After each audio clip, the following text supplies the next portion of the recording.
নমস্কার বন্ধুরা, আজকে আমি মমতাজের দিকে জয়া মন্ডল বলছি। আজকে আপনাদেরকে আমি ঠান্ডার দিনে বেগুনের চপ, ফুলকপির চপ আর ধনিয়া পাতার চপ বানিয়ে দেখাবো। 3 ধরনের চপ বানাতে প্রথমে নিয়েছি ফুলকপি কেটে এইভাবে, এটা আমি অল্প একটু সেদ্ধ করে নিব। বেগুন 2 ধরনের কেটে নিয়েছি, ধনিয়া পাতা ধুয়ে পরিষ্কার করে নিয়েছি।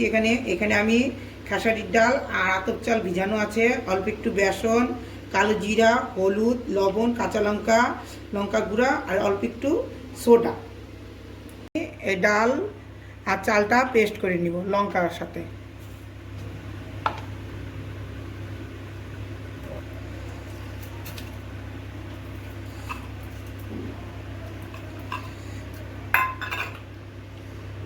এই 4টা লঙ্কা দিয়ে পেস্ট করে নিচ্ছি। চাল আর ডাল পেস্ট করা হয়ে গেছে আমার। এখন আমি এর বোলের মধ্যে ঢাইলে নিব আর এই সব মশলাগুলা মিশিয়ে নেব। অল্প একটু লবণ দিব আর মশলাগুলো সব ঢেলে নেব।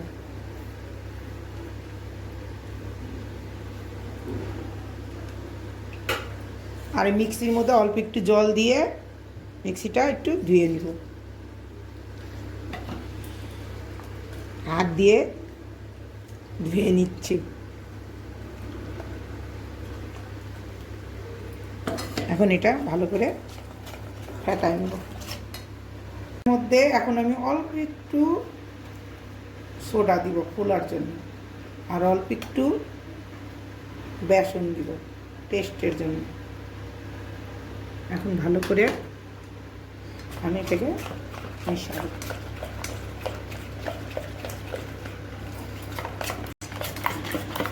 ব্যাটারটা এরকম হয়েছে। এখন আমি 10 মিনিটের জন্য ঢেকে রেখে দেবো।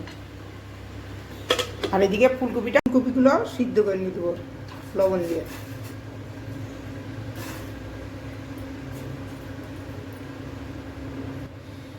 এখন আমি বেগুনগুলোর মধ্যে অল্প একটু লবণ আর অল্প একটু হলুদ দিয়ে মেখে রেখে দেবো, তাতে বেগুনটা একটু নরম হয়। ফুলকপি সেদ্ধ হয়ে গেছে। এখন আমি ফুলকপিগুলো নামাই নেব। করার জন্য আমি এখন কড়াই বসাই দেবো গ্যাসেতে। কড়াইটা গরম হোক। এটা আমি সাদা তেল দিয়ে বানাবো। কড়াই গরম হয়ে গেছে। এখন আমি সাদা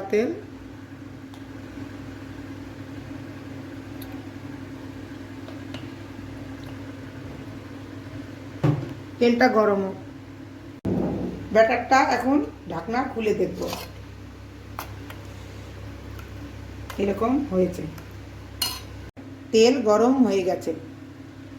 এখন আমি একটা একটা করে চপগুলা ভেজে নিব। আমি একটা একটা করে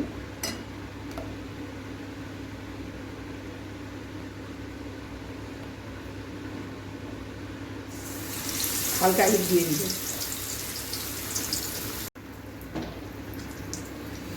এইভাবেই সব বেগুনের চপগুলা ভেজে নিব।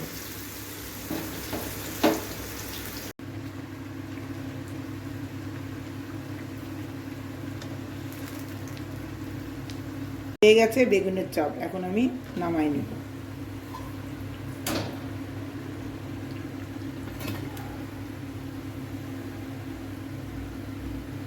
এখন আমি ফুলকপির চপগুলা বানিয়ে নেব।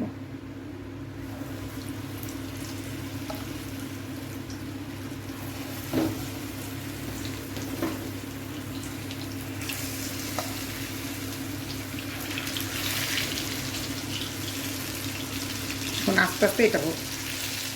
ফুলকপিরও চপগুলা হয়ে গেছে। এখন আমি নামাই নেব।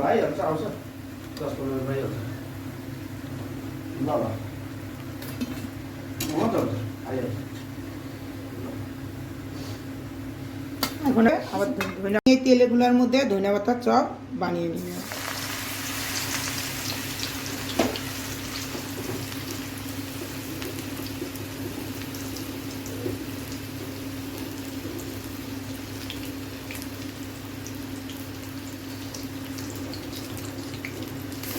এইভাবেই সব বড়াগুলো ভাজে নিব। হয়ে গেছে ধনিয়া পাতার চপ। এইভাবেই আমি সব চপগুলা ভেজে নিব। এখন আমি নামিয়ে নিব। আর ভিডিওটা পছন্দ হলে লাইক শেয়ার সাবস্ক্রাইব করবেন।